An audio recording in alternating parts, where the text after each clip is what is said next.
Voilà, bonjour à tous et à toutes. Je renouvelle la bienvenue que Rolly vous a souhaitée en début de culte. Et merci Rolly pour cette présidence et cette introduction qui me sert la prédication sur un plateau, comme on dit, avec ces chants qui introduisent magnifiquement bien le texte que l'on va voir ensemble ce matin. On vient de terminer les 14 premiers chapitres du livre de l'Exode et on est engagé dans une série de prédications sur ce livre. Donc si vous nous rejoignez, ne vous inquiétez pas, vous ne serez pas perdus. Et puis même si vous n'avez pas de culture biblique, ne vous inquiétez pas non plus. Sans doute vous avez vu peut-être un dessin animé, Le Prince d'Égypte. Peut-être que vous avez vu des péplums qui racontent cette histoire, l'histoire de Moïse, etc., etc. Et donc sans doute vous pourrez vous raccrocher un petit peu. Les 14 premiers chapitres de ce livre, forcément, en prédication, on s'arrête sur les textes et ça a tendance à masquer un petit peu la dynamique des textes. Mais en fait, les événements se sont passés à un rythme absolument effréné.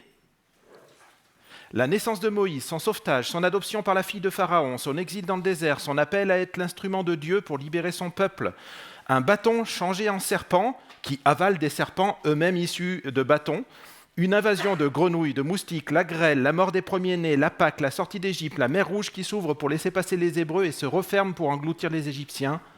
Et j'ai laissé des choses de côté. Waouh! Et tout ça, j'ai regardé en seulement 5 feuilles des Bibles, 5 feuilles des Bibles qui sont dans les bancs ici. 14 chapitres à haute intensité, dans lesquels Dieu a un objectif, c'est se révéler tel qu'il est, seul et unique Dieu, souverain qui sauve et qui libère son peuple. 14 chapitres si intenses, et puis d'un coup, un chant.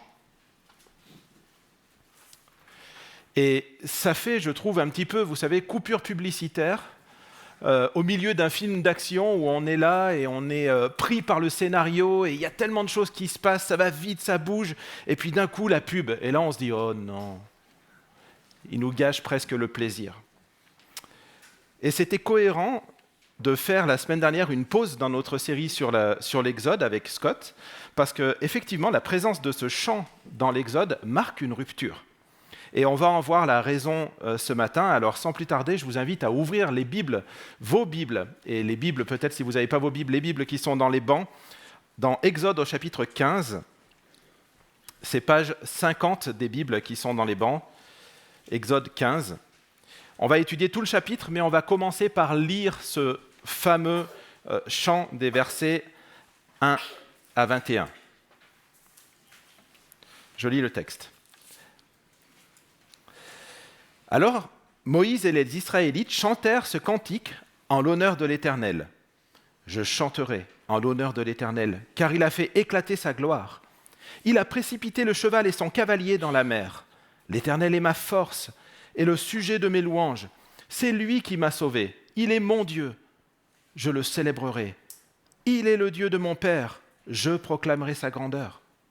L'Éternel est un vaillant guerrier. Son nom est l'Éternel. Il a jeté dans la mer les chars du Pharaon et son armée. Ses combattants d'élite ont été engloutis dans la mer des roseaux. Les vagues les ont couverts. Ils sont descendus au fond de l'eau, pareil à une pierre. Ta main droite, Éternelle, est magnifique de force. Ta main droite, Éternelle, a écrasé l'ennemi. Par la grandeur de ta majesté, tu renverses tes adversaires. Tu déchaînes ta colère. Elle les dévore comme de la paille. Tu as soufflé et l'eau s'est rassemblée. Les courants se sont dressés comme une muraille. Les vagues se sont durcies au milieu de la mer. L'ennemi disait « Je les poursuivrai, je les rattraperai, je partagerai le butin. Ma vengeance sera assouvie, je tirerai mon épée, ma main les détruira. » Toi, tu as soufflé de ton haleine, la mer les a couverts. Ils se sont enfoncés comme du plomb dans l'eau profonde. Qui est semblable à toi parmi les dieux éternels? Qui est comme toi, magnifique de sainteté, redoutable, digne d'être loué, capable de faire des miracles? Tu as tendu ta main droite, la terre les a engloutis. Dans ta bonté, tu as conduit, tu as racheté ce peuple. Par ta puissance, tu le diriges vers ta sainte demeure. Les peuples l'apprennent et ils tremblent. La douleur s'empare des Philistins, les chefs d'Édom sont épouvantés, un tremblement s'empare des guerriers de Moab. Tous les habitants de Canaan perdent courage. La terreur et la frayeur les surprendront. Devant la grandeur de ta puissance, ils deviendront muets comme une pierre jusqu'à ce que ton peuple soit passé, Éternel, jusqu'à ce qu'il soit passé, le peuple que tu as acquis. Tu les conduiras et les établiras sur la montagne de ton héritage, à l'endroit que tu as préparé pour ta demeure, Éternel, au sanctuaire, Seigneur, que tes mains ont fondé. L'Éternel régnera éternellement et à toujours.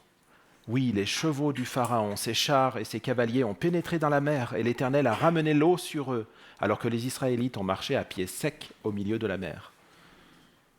Myriam, la prophétesse, la sœur d'Aaron, prit à la main un tambourin, et toutes les femmes sortirent à sa suite avec des tambourins et en dansant. Myriam répondait aux Israélites, « Chantez en l'honneur de l'Éternel, car il a fait éclater sa gloire. Il a précipité le cheval et son cavalier dans la mer. » Voilà le magnifique chant de Moïse, ça vaudrait le coup de lui mettre une mélodie, qui est un chant qui est plus connu sous le nom de chant des rachetés, et qui en grande partie retrace les événements qui viennent de se passer juste avant pour ce peuple libéré. Ce chant n'apporte absolument rien à l'histoire. Il ne fait que relater des choses qui se sont passées, et je me suis posé la question de son utilité. Pourquoi un chant et pourquoi maintenant ? Je crois qu'il y a plusieurs réponses à ça et ce matin, j'en garde simplement 3. La première est liée à la structure du livre de l'Exode. Comme je l'ai déjà dit, ce chant marque vraiment une coupure de rythme dans l'ensemble du livre de l'Exode et il va introduire une nouvelle étape dans ce récit. Ce chapitre 15 qu'on étudie ce matin est une sorte de charnière structurelle, littéraire, dans le livre de l'Exode, qui est d'ailleurs marqué dans plusieurs versions de Bible, peut-être c'est le cas de la vôtre, par un saut de section entre les versets 21 et 22 du chapitre 15. Ce chant conclut la première section, synthétise la première section, et il va introduire la suivante. À la fin de la première section, des 14 premiers chapitres, le peuple est sauvé, il est libéré de l'esclavage.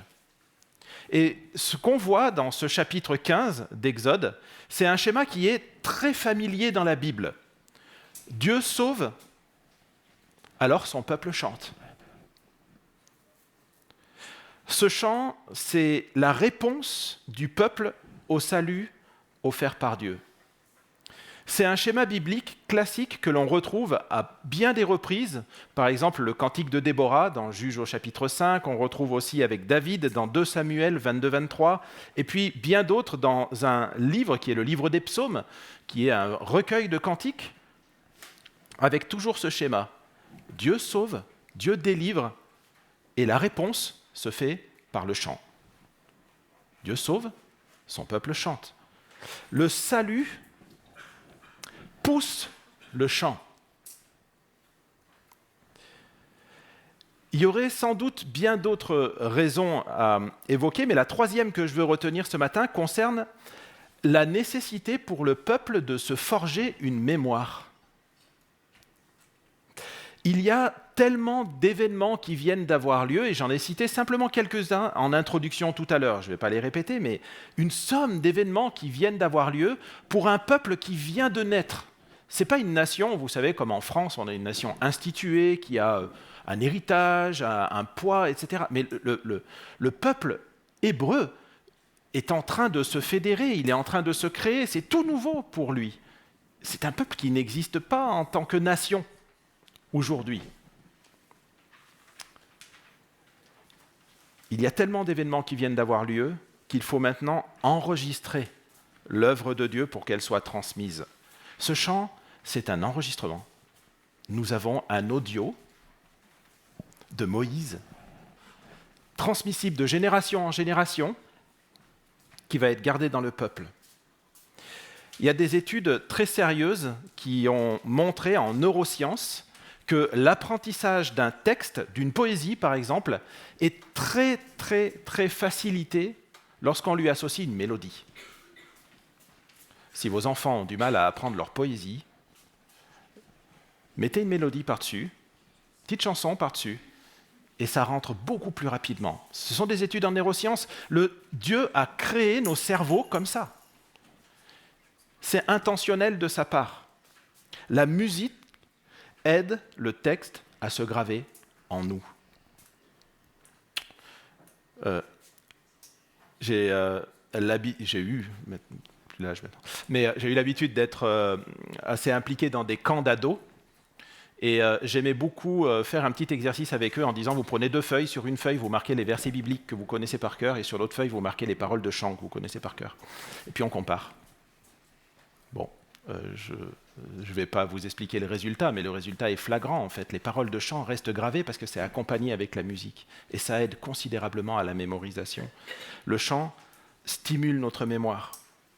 En inspirant ce chant à Moïse, Dieu donne un enregistrement de son œuvre abondante que le peuple va pouvoir maintenant se répéter de génération en génération. Le chant, c'est une mémoire. C'est un enregistrement qui est fait. Alors, je vous propose de voir assez succinctement le contenu de cette mémoire chantée, parce que, comme je le disais précédemment, ce contenu n'apporte pas vraiment d'éléments majeurs nouveaux à l'histoire, mais la manière dont Dieu a voulu structurer cette mémoire, cet enregistrement est vraiment intéressante. Alors, je vous propose qu'on regarde et qu'on sectionne ce chant en 3 parties. Les versets 1 à 5, tout d'abord. Ce chant parle de Dieu, de sa personne. Ça peut sembler être une évidence, mais c'est une évidence qui est importante. Moïse va utiliser abondamment le pronom « il ». Je ne sais pas si vous avez remarqué dans ce texte. Il a fait ceci, il a fait cela. Et il dirige les regards du peuple vers Dieu, le Sauveur.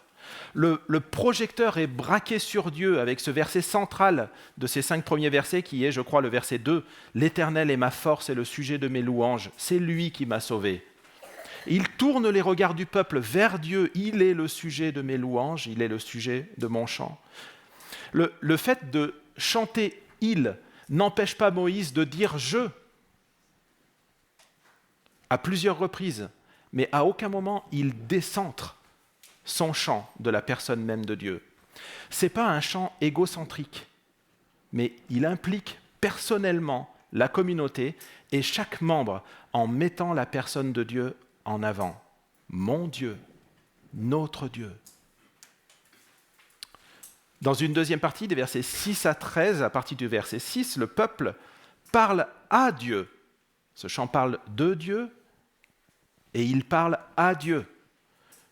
Avec l'emploi du tu déchaînes, tu as soufflé, tu as conduit. Il s'adresse à Dieu pour rappeler ses œuvres puissantes. Ce chant parle à Dieu de ce que lui-même a fait. Ça peut paraître un peu bizarre, mais notre Dieu n'a pas de perte de mémoire. Pas besoin qu'on lui rappelle les choses. Par contre, nous, oui. On oublie. On oublie. On a besoin de se rappeler les œuvres de Dieu. Et puis enfin, la 3e partie des versets 13 à 19, où on voit que Dieu a conduit le peuple dans le passé, qu'il le dirige aujourd'hui, et au verset 17, qu'il le conduira à l'avenir. C'est intéressant parce que c'est la confiance en Dieu qui est exprimée ici. Et cette confiance, elle est exprimée d'une manière très particulière. Je te fais confiance, Seigneur. Je te fais confiance, mon Dieu, parce que je me base sur des éléments concrets du passé qui me montrent que je peux m'appuyer sur toi. Ce n'est pas une confiance gratuite, c'est une confiance étayée. Tu as été fidèle par le passé, donc je sais que tu vas continuer à être fidèle envers moi. Dieu protégera et conduira son peuple, et les événements qui viennent de se passer montrent qu'il est digne de confiance. 3 parties de chant. Et on a au verset 20 et 21, les 2 derniers versets qu'on a lus, un écho. Je ne sais pas si vous avez remarqué, mais regardez avec moi dans le texte, au verset 21, ce que dit Myriam est comparé avec ce que dit Moïse et l'ensemble du peuple au verset 2. Je vous laisse juste 5 secondes pour tourner, comparer. Mais c'est exactement la même chose. Et c'est un écho qui montre que le peuple est uni, en harmonie, par le moyen de ce chant. Vous savez, c'est Myriam et les femmes du peuple qui font cet écho. Et ça m'a fait penser un petit peu à ces chants qu'on chante, dans lesquels il y a les hommes et puis les femmes, et il y a des réponses, en quelque sorte, dans ces chants-là. On ne fait ni plus ni moins que reproduire ce chant d'Exode 15, et une méthode, on va dire, qui est utilisée ici pour le chant. Je voudrais tirer 3 applications du contenu de ce chant. La première, c'est que nous chantons parce que nous sommes sauvés. Un chrétien sauvé, libéré comme Israël, chante avec ses frères et ses sœurs, en communauté, comme le peuple qui était réuni pour chanter. Pourquoi ? Parce qu'il était sauvé. Et pour proclamer la grandeur de Dieu. Tout comme Dieu a libéré Israël précisément pour qu'il aille l'adorer dans le désert, nous sommes sauvés pour célébrer la gloire et la grâce de Dieu. C'est le texte d'Éphésiens 1, le verset 6, qui nous le dit. On ne va pas le prendre pour gagner un petit peu de temps, mais c'est important de garder à l'esprit pourquoi nous sommes sauvés. Et on peut retomber dans un jeu égocentrique. Pourquoi est-ce qu'Israël a été sauvé ? Israël, bien sûr, était sous l'esclavage. Et oui, on est d'accord, c'est pas bien d'être sous l'esclavage. Et c'est dur d'être martyr, oui. Mais le but du salut d'Israël qui nous est donné dans la parole, c'est l'adoration. Quand Moïse était vers Pharaon, il lui disait « Laisse sortir mon peuple parce qu'il est martyrisé en Égypte. » Non, « Laisse partir mon peuple pour qu'il aille m'adorer dans le désert. » Un chrétien sauvé qui n'adore pas, il y a un problème. Il y a un vrai problème. Parce que c'est comme s'il y avait un détournement de salut. Ou pas de salut. On ne peut pas rester muet devant ce Dieu qui nous a sauvés. La vie d'adoration d'une personne qui se dit chrétienne est un marqueur fort de la vitalité de son salut. Alors je sais qu'on a tous et toutes des affinités qui sont très différentes avec le chant. Il y en a qui aiment chanter, il y en a qui n'aiment pas. Il y en a qui chantent juste.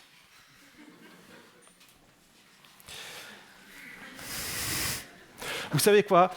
Je ne peux pas croire, statistiquement parlant, que parmi les 2 millions d'Israélites qui étaient là en train de chanter ce chant d'Exode 15, il n'y en avait pas quelques-uns qui chantaient très faux. Moi, j'en suis sûr qu'il y en avait qui chantaient très faux. Et vous savez, en préparant cette prédication, j'avais des souvenirs émus de quand j'étais enfant et adolescent. Sur ces mêmes bancs ici, il y avait des personnes âgées qui sont maintenant auprès du Seigneur et qui chantaient fort, et qui chantaient parfois faux, mais d'une force. Ça m'est resté en mémoire. Mais vous savez, ce qui m'est plus resté en mémoire, c'est le cœur. Ils étaient là et ils chantaient. Et si c'était faux, tant pis, on y va. Et on chante avec les frères et les sœurs la puissance de leur chant et le cœur qu'ils y mettaient. Pourquoi ?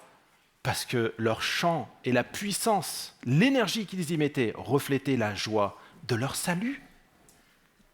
Ils étaient sauvés, alors ils chantaient de tout leur cœur, et parfois très faux. Le chant, ce n'est pas le seul moyen d'adoration, on est bien d'accord, mais ce texte nous encourage à chanter parce que nous sommes sauvés. Le second enseignement que je tire ici, c'est que nos chants contribuent à l'unité de l'assemblée. L'habitude fait qu'on ne réalise parfois plus trop que ce que nous faisons ensemble ici le dimanche dans ces locaux est hors norme. Des gens qui ne se réunissent pas pour une activité chorale, mais qui pourtant chantent ensemble les mêmes chants. C'est assez unique et peut-être que si vous nous visitez pour la première fois, ça peut peut-être même être marquant de se dire, tiens, c'est vraiment bizarre, des chants que j'ai jamais entendus, et en fait, ils ont l'air de tous les connaître, ils ont un répertoire commun. Et puis des fois, quand il y a des chrétiens qui viennent d'ailleurs et qui viennent ici, on chante aussi les mêmes chants, en fait. Et c'est vraiment étonnant de voir le chant et la puissance fédératrice qu'il a pour un peuple, le peuple de Dieu. Le chant est fédérateur.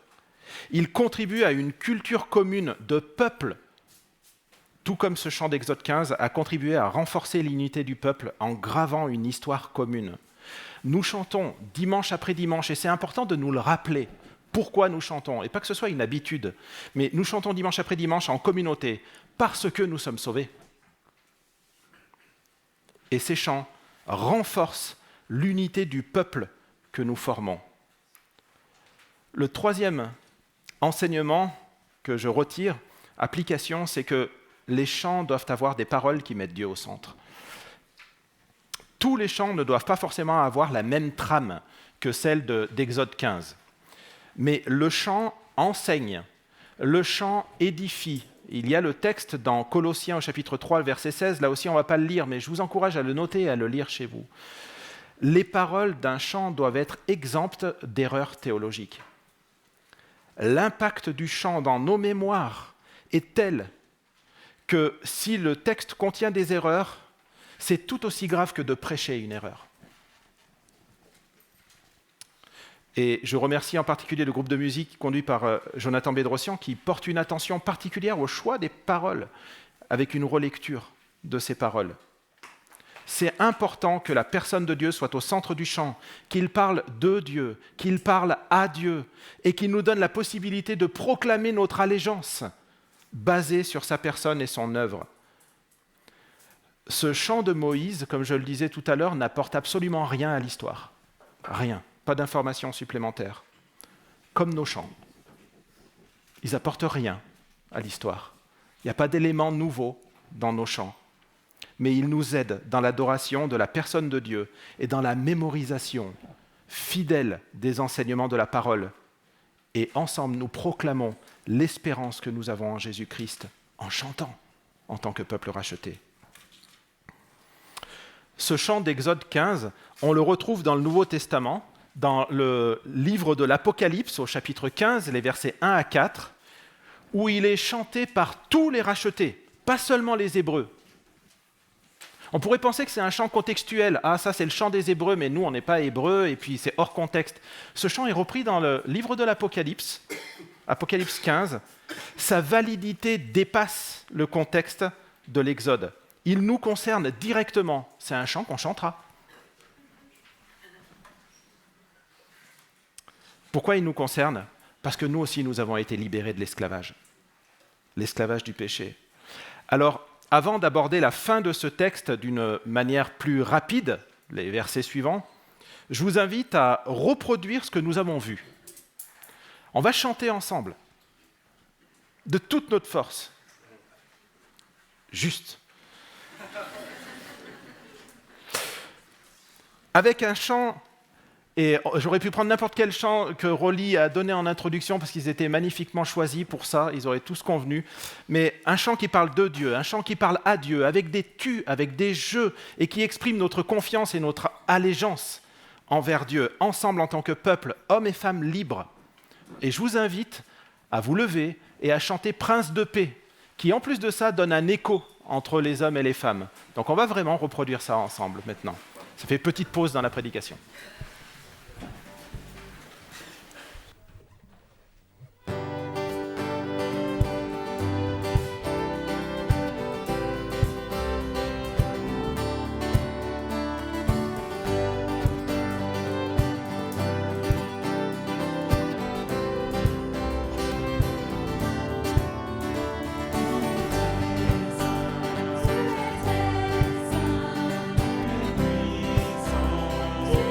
Tu es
Merci beaucoup. Un peuple qui est sauvé, libéré de l'esclavage. Il est passé par la mer Rouge, c'est toute la symbolique du baptême, et puis il chante comme on vient de le faire. Et on aurait envie de s'arrêter là. Vous savez, de dire « Waouh, là c'est bien, là on est bien ». On n'a pas envie d'aller plus loin, on a envie de s'arrêter là. C'est un beau scénario, ça. Et c'était peut-être même ce qu'auraient voulu les Hébreux. Regardez avec moi ce qui est dit au début du verset 22 de notre texte. Moïse fit partir Israël de la mer Rouge. C'est étonnant, je n'avais jamais remarqué jusque-là, mais en fait, ce n'est pas le peuple parti, c'est Moïse qui leur dit « Allez les gars, maintenant il faut y aller ». Il les pousse, il les fait partir. Ils n'avaient peut-être pas envie de passer à l'étape suivante. « Ah, on est bien, on vient de chanter ensemble, on a envie de continuer ensemble ». Il les fait partir. Et si on fait l'analogie avec nous, on était esclaves du péché, Dieu nous a sauvés, et nous chantons sa gloire, et peut-être qu'on voudrait que ça s'arrête là. Après le salut, stop, on n'a pas envie d'aller plus loin, mais ce n'est pas le plan de Dieu. Et je ne le dis pas d'une manière fataliste, ce n'est pas le plan de Dieu. Dieu veut autre chose. Dieu veut que ça continue. Et la partie qui s'ouvre maintenant dans l'Exode correspond à la vie avec Dieu en tant que racheté. Et ça va être tout l'objet que les frères vont développer dans la suite des prédications à partir de maintenant. La vie avec Dieu en tant que racheté. Hommes et femmes libres. Qu'est-ce que ça veut dire suivre Dieu ? Qu'est-ce qu'il attend de nous ? Et qu'est-ce que nous pouvons attendre de lui ? Et je vous invite à lire le premier épisode, qui est donc la fin de ce chapitre 15, premier épisode d'une nouvelle vie d'un peuple libre. Exode 15, 22. Moïse fit partir Israël de la mer Rouge. Ils prirent la direction du désert de Chour. Et après 3 journées de marche dans le désert, ils ne trouvèrent point d'eau. Ils arrivèrent à Mara. Mais ils ne purent pas boire l'eau de Mara parce qu'elle était amère. C'est pourquoi ce lieu fut appelé Mara. Ça veut dire amer en hébreu. Le peuple murmura contre Moïse en disant « Que boirons-nous » Moïse cria à l'Éternel, et l'Éternel lui indiqua un bois qu'il jeta dans l'eau, et l'eau devint douce. Ce fut là que l'Éternel donna au peuple des lois et des ordonnances, et ce fut là qu'il le mit à l'épreuve. Il dit, si tu écoutes attentivement la voix de l'Éternel ton Dieu, si tu fais ce qui est droit à ses yeux, si tu prêtes l'oreille à ses commandements, et si tu observes toutes ses lois, je ne te frapperai d'aucune des maladies dont j'ai frappé les Égyptiens, car je suis l'Éternel qui te guérit. Ils arrivèrent à Élim, où il y avait 12 sources d'eau et 70 palmiers. Ils campèrent là, près de l'eau. Le peuple est sorti d'Égypte, mais maintenant il faut que l'Égypte sorte du peuple. Le peuple est sorti d'Égypte, mais maintenant il faut que l'Égypte sorte du peuple. Et on commence à voir ce matin, à partir de cette nouvelle section du livre de l'Exode, que ce n'est pas une chose facile. Je voudrais tirer 4 leçons du texte qu'on vient de lire. La première, c'est que les murmures suivent parfois les temps de grâce. Il n'aura fallu que 3 jours au peuple pour passer de l'adoration, du chant, à la plainte. C'est tellement rapide. Et si on y réfléchit bien, il nous suffit parfois de 3 minutes, après avoir chanté un chant comme on vient de le faire, ensemble le dimanche, pour qu'un petit rien fasse basculer tout. Une remarque de nos enfants à la fin du culte, quelque chose qu'on prend mal, un souci qui remonte à la surface, et l'adoration, exit, place à la plainte. Pourquoi, Seigneur ? Le problème des Hébreux ici était réel.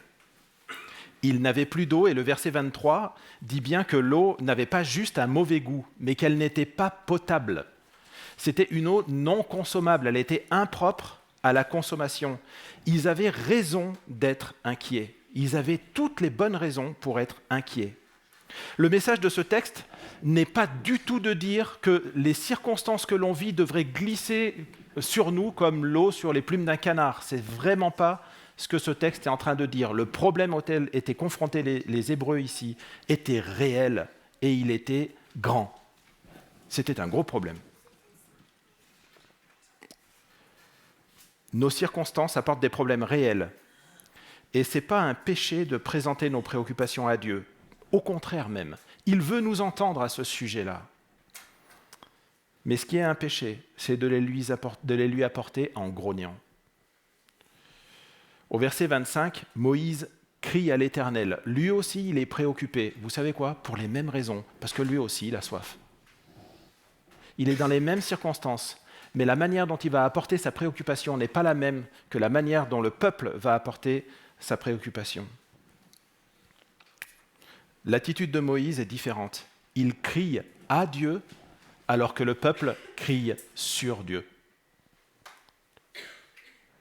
Crier à ou crier sur, c'est pas pareil. Et ça fait toute la différence. Deux attitudes très différentes. Je me suis posé la question de savoir pourquoi est-ce qu'ils ont réagi comme ça. Bien sûr, ils ont soif. Mais pourquoi est-ce que Moïse a eu une bonne réaction et puis le peuple n'a pas eu une bonne réaction ? Pourquoi au final ? Et il me semble que la raison principale de ça est une raison qui est très intéressante pour nous, c'est qu'ils ne savent pas où ils sont. Ils n'ont pas de plan de route. Je re-regardais dans les 14 premiers chapitres d'Exode, il n'y a pas vraiment de plan de route en disant tu vas aller là, tu vas faire ça, etc. etc. C'est pas net en tout cas, pas de plan de route. Aucun moyen de savoir s'il y a de l'eau un petit peu plus loin qui est potable. Je pense qu'ils n'auraient peut-être pas réagi comme ça s'ils savaient, humainement parlant, avec leurs yeux, s'ils savaient qu'un peu plus loin, là-bas, il y avait une oasis avec un peu d'eau qui était potable et c'est bon, ça va le faire. Il suffit de marcher encore 2 kilomètres et c'est bien. Ils n'avaient pas de plan de route, pas de carte, ils ne savaient pas où ils étaient. Quand ils étaient esclaves, ils avaient des repères. Ils étaient en Égypte, dans un cadre connu, avec des tâches à accomplir qui étaient connues. Quelque part, l'Égypte leur apportait une forme de sécurité. C'était un esclavage avec une forme de sécurité. Ils savaient de quoi aujourd'hui était fait, parce qu'il serait fait de la même chose que demain, donc ils feront des briques. Mais là, leur nouvelle condition d'hommes libres les confronte à un problème réel qu'ils doivent résoudre sans leur repère d'esclaves. La vie de racheté, la vie de chrétien né de nouveau, apporte des problèmes nouveaux. C'est important de le dire. C'est important de le savoir. Et ça nous amène à la deuxième leçon. Nous devons nous attendre à ce que l'épreuve suive la victoire. À la fin du verset 25, c'est la première fois dans le livre de l'Exode où il est dit explicitement que Dieu met son peuple à l'épreuve. On a déjà dit à plusieurs reprises dans cette série de prédications que Dieu ne tente personne. Et cette référence de Jacques chapitre 1, les versets 13 à 15, je vous encourage vraiment à la retenir par cœur, de manière à ce que vous puissiez revenir à cette référence, qui dit que Dieu ne tente personne. On ne peut pas accuser Dieu de dire « Ah, si je suis tombé, c'est de ta faute. C'est parce que tu m'as tenté. » Dieu ne tente personne. Mais il met son peuple à l'épreuve, non pas pour le faire tomber, mais pour qu'il vive et expérimente pleinement la confiance envers lui. C'est l'apôtre Pierre qui parle dans 1 Pierre 1, versets 6 et 7, de faire passer la foi dans le creuset pour la fermir. La nouvelle liberté du peuple d'Israël lui impose maintenant de vivre par la foi et d'arrêter de vivre par la vue. Et c'est complètement nouveau pour eux. Ils ne savent pas précisément ce qui va se passer par la suite. Ils doivent marcher par la foi et non par la vue. Et c'est la même chose pour nous. La vie par la foi qui suit notre conversion a un côté qui est déboussolant. Et les épreuves que Dieu met devant nous sont destinées à affermir cette foi, à nous apprendre à placer notre confiance en Dieu, même si les circonstances semblent défavorables. Vous savez, à Mara, les circonstances étaient défavorables. un désert, la soif, une eau non potable. Mais Dieu avait promis de les guider et ils devaient avoir confiance en sa promesse. C'est ça la foi. Un jour, un frère m'a donné une définition de la foi que j'ai gardée en mémoire.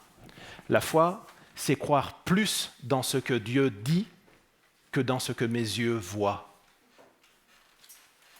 La foi, c'est croire plus dans ce que Dieu dit, dans ses promesses, que dans ce que mes yeux voient. Quand les circonstances semblent tellement défavorables, et qu'elles sont défavorables, il ne faut pas le nier. Croire dans les promesses de Dieu plus fort que dans ce que nos yeux voient. Et vous savez quoi ? C'est difficile. Et c'est pour ça qu'on a besoin d'être unis en tant que peuple de Dieu, pour s'encourager les uns les autres, pour s'épauler les uns les autres. La vie avec Dieu, elle se vit par la foi. C'est une dure leçon pour Israël, qui vient d'échouer dans cette épreuve, et c'est une dure leçon pour nous aussi. Mais Dieu pourvoit. Sur son ordre, Moïse va jeter un bois dans l'eau et elle va devenir douce. Certains commentateurs voient dans ce bois l'image de la croix. En tout cas, ce qui est clair, c'est qu'il y a un parallèle entre ce qui s'est passé dans la première plaie en Égypte, quand Moïse a tendu son bâton au-dessus des eaux du Nil et que l'eau du Nil s'est transformée en sang. Elle est devenue impropre à la consommation. Et là, maintenant, où il y a ce bois qui vient dans l'eau et qui la rend douce, qui la rend potable, il y a une symétrie. Dieu sanctionne les Égyptiens. Mais à ses enfants rachetés, Dieu fournit un bois qui purifie l'eau. Et c'est pour ça qu'au verset 26, Dieu dit que ce qui est arrivé aux Égyptiens n'arrivera pas aux Israélites, à une condition, qu'ils écoutent Dieu et lui obéissent. C'est une promesse conditionnelle. Vivre les bénédictions divines passe par l'obéissance. Attention, l'obéissance n'intervient pas dans le salut. On n'est pas en train de parler du salut. Regardez les Hébreux, et c'est très intéressant et tellement instructif. Ils sont sauvés de l'Égypte, ils sont de l'autre côté de la mer, ça y est, c'est fait. Et plus jamais, Raph nous le disait il y a 2 semaines, plus jamais on va entendre parler de Pharaon par la suite. Fini, ils sont libérés de leur esclavage. Ça y est, c'est fait, sauvés. Mais l'obéissance permet de vivre pleinement les bénéfices de ce salut. Et la clé, c'est la foi. Et c'est tellement beau, je trouve, et réconfortant de voir ici que même si le peuple a échoué dans cette épreuve, Dieu lui donne l'eau qui lui est nécessaire. Cette épreuve, c'est un échec pour Israël. Et pourtant, ils ont quand même de l'eau douce. Notre Dieu est un Dieu de grâce et un Dieu de patience. Dernière leçon, et ce sera ma conclusion en même temps, une conclusion que je veux pleine d'espérance. Élim suivra finalement Mara.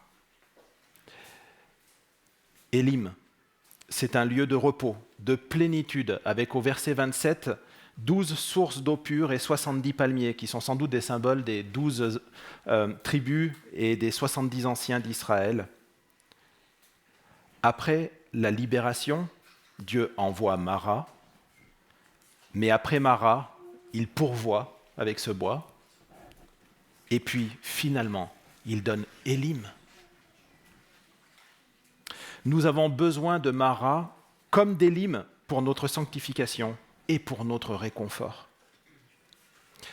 Je sais que certains ici ce matin sont à Mara, avec une eau qui est imbuvable à boire. Le problème est réel. Il est là. Je voudrais vous encourager, mes frères et mes sœurs. Quand nous sommes dans les circonstances les plus dures, les plus sombres, n'oubliez jamais que Dieu réserve Élim. Dieu nous attend à Élim. Un Élim réservé à ses enfants rachetés, un Élim éternel, un Élim céleste, dans la présence de Dieu, avec de l'eau en abondance. plus de larmes. Fini. Suivre Dieu, c'est tout le défi qui se présente à Israël. J'aime beaucoup le titre que Raph a choisi à son bouquin, « Suivre Jésus ». C'est simple, mais c'est tout le défi en fait, suivre Jésus. Suivre Jésus. Et pourquoi suivre Jésus ? Et je termine avec ce verset. Parce que c'est lui qui s'est tenu un jour debout, dans Jean 7 au verset 37 et 38, et qui s'est écrié, « Si quelqu'un a soif, qu'il vienne à moi et qu'il boive. Celui qui croit en moi, des fleuves d'eau vive couleront de lui. » Amen.